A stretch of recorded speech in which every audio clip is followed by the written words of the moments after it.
단 음식, 특히 탄수화물에 대해서 집착하는 경향이 나타날 수 있게 되고요. 이것은 뭐냐면 마이크로바이옴이 제대로 이제 흡수를 못 시키게 되니까 이거에 대한 보상 기능으로서 칼로리만 가득한 빈 껍데기 음식에 대해서 집착하게 되는. 안녕하세요. 굿라이프 구독자 여러분. 간역학과 전문의 박민수 의학박사입니다. 이럴 때는 유산균이 부족한 신호이다. 이렇게 유산균을 먹어야 면역력을 살린다. 이런 주제로 오늘 말씀을 드리려고 합니다. 마이크로바이옴의 소중함에 대해서는 굉장히 잘 알고 있습니다. 근데 마이크로바이옴의 균형이 무너지게 되면 그것을 다시 복구하는데 굉장히 시간이 걸릴 수도 있거든요.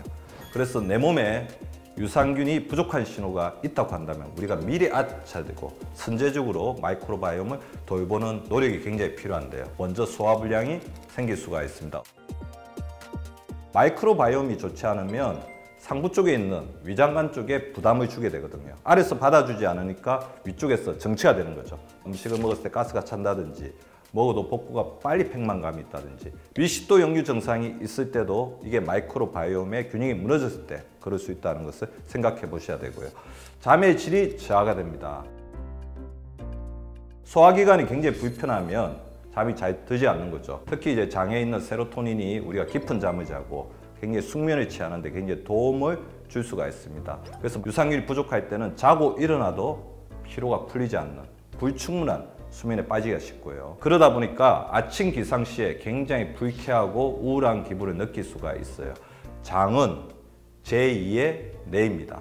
그래서 우리 뇌세포에서 행복감 느끼는 세로토닌이 떨어질 때 굉장히 우울하고 불행한 것처럼 장의 세로토닌의 기능이 저하되게 되면 우리 아침에 일어났을 때 특히 불쾌하고 우울한 기분을 느낄 수가 있습니다. 마이크로바이옴의 균형이 깨져서 우리 유익균이 유해균보다 적어지게 되면 유해균 중에서 대표적인 균이라고 할 수 있는 비만균이 늘어나게 되고 그렇게 되면 비만균이 우리 뇌에 보내는 호르몬 신호를 교란을 시켜서 단 음식, 특히 탄수화물에 대해서 집착하는 경향이 나타날 수 있게 되고 이것은 뭐냐면 마이크로바이옴이 제대로 이제 흡수를 못 시키게 되니까 이거에 대한 보상 기능으로서 칼로리만 가득한 빈 껍데기 음식에 대해서 집착하게 되는 영양소 거입에 대한 생존 본능으로 보상 기능이 나타나게 되는 것입니다. 그리고 해결되지 않는 피로가 있습니다. 위와 장이 연쇄적으로 안 좋게 되면 영양소 흡수와 배설 기능이 저하가 되면서 우리 몸에 영양소가 부족하게 되죠. 소화 기능이 떨어지지 않으면서 혈액이 위와 장으로 몰리기 때문에 우리 전신적으로 혈액순환이 안 되게 돼서 피로를 더 느낄 수가 있습니다. 면역력이 떨어지기 때문에 이전에 비해서 굉장히 피로하다. 그다음에 잠을 자도 피로가 풀리지 않는다. 하루 종일 피로에 쩔어 있다. 등의 해결되지 않는 피로를 느낄 수가 있을 것 같고요. 동일하게 의도하지 않은 체중의 변동이 좀 있을 수가 있어요.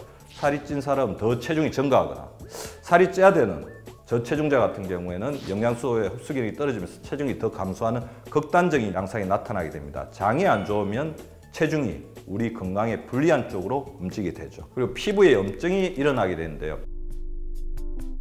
피부는 제2의 장이라는 개념이 있죠. 특히 유산균이 부족하게 되면 우리 마이크로바이옴의 균형이 깨어지고 장점막을 뚫고 장 안에 있어야 될 여러 가지 염증 물질들이 우리 몸으로 다 퍼지게 되는데 이때 가장 먼저 신호가 나타나는 것이 바로 피부죠.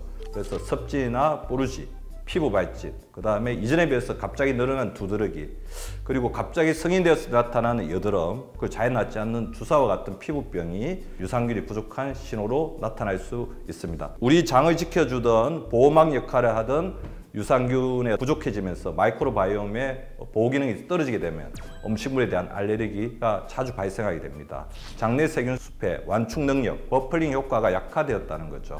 그리고 음식물이 들어왔을 때 그거를 제대로 소화하고 흡수하고 배설하는 능력이 약화되면서 우리 몸에 알레르기 물질이 오랫동안 머무르게 된다는 것을 말씀드리게 됩니다. 이런 증상들과 연결해서 비염이나 천식, 아토피 등이 악화되거나 발생하게 되죠. 장 누수 증후군으로 인해서 우리 몸속에 염증 물질이 퍼지게 되면서 우리 몸이 24시간 염증과 싸우는 만성 염증 상태로 인해서 자가 면역 현상이 더 악화된다는 것을 시사하는 것입니다. 감기와 장염의 잦은 발생이 일어나게 되는데요. 자가 면역 단계를 거치게 되면 이후에는 면역세포 총량의 법칙에 의해서 면역력이 저하되게 되거든요. 면역세포의 70%가 장에 있기 때문에 장 관리를 잘 못하게 되면 결국에 면역력 결핍에 시달리게 되고, 이거는 감기와 장염, 그리고 나아가서는 대상포진과 같은 면역력 저하 질환들이 자주 발생하게 됩니다. 장과 뇌는 연결되어 있다고 그러죠. 장에 마이크로바이옴의 균형이 깨어지고 유산균이 부족하게 되면 내 어떤 우울한 기분이 증가되고 혈액순환이 내 쪽으로 잘 전달이 되지 않으면서 맑지 않은 뇌가 됩니다. 탄수화물 대사 기능도 떨어지면서 뇌가 에너지로 쓸 수 있는 탄수화물, 특히 혈당이 뇌에 잘 공급되지 않기 때문에 항상 이제 우연뇌, 브레인 포그와 같은 현상이 나타날 수가 있을 것입니다.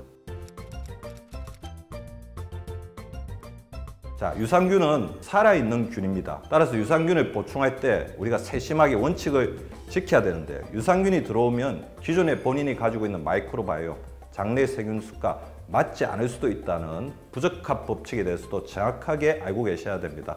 그래서 2주 정도 섭취를 했는데도 불구하고 몸에 호전 반응이 없거나 몸이 점점 나빠진다면 그 유산균은 기존에 자기 몸에 형성되어 있는 마이크로바이옴과 맞지 않는 거죠. 그래서 유산균을 먹고 부작용이 있을 수도 있다는 사실을 반드시 명심하는 게 필요하고요. 유산균만 섭취한다고 장내 호전 반응이 다 일어나는 것이 아닙니다. 우리 유산균은 굉장히 어떻게 보면 섬세하고 예민한 어떤 세균이기 때문에 우리의 식이섬유과 장내 환경을 돕는 여러 가지를 함께 시도했을 때 최적으로 우리 몸속에서 보충이 될 수가 있습니다.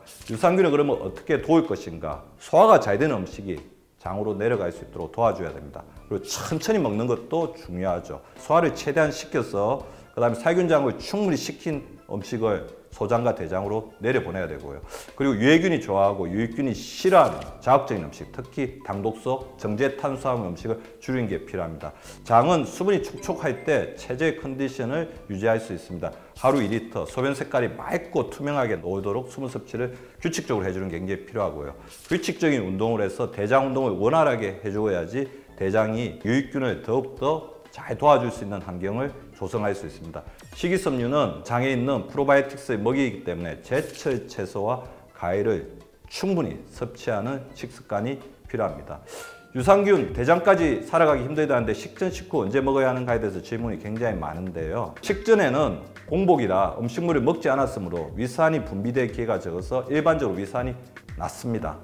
식후에는 음식물로 인해 위산이 희석되며 유산균의 먹이가 될 음식들이 풍부하다는 그런 장점이 있지만 위산이나 담저배 등의 소화 효소를 고려했을 때는 식전에 또는 식사를 시작하면서 먹는 것이 바람직하겠습니다. 그렇지만 더 중요한 것은 일정한 시간에 매일 먹는 것이 가장 좋을 것 같고요. 유산균이 먹여야 되는 길이나 저지방 우유를 함께 드시면 조금 더 도움이 되겠죠. 위산이 평소에 많이 분비되는 사람이라면 미리 물 한 잔을 먹어서 희석시키는 것도 좋은 방법일 수 있습니다. 마이크로바이옴은 우리 몸의 가장 중요한 소우주라고 할 수 있습니다. 그래서 우리가 마이크로바이옴의 균형을 키울 수 있는 적절한 유산균 섭취법과 식습관을 가진다면 우리 유산균은 100세까지 우리의 면역력과 건강을 지켜줄 것입니다. 감사합니다.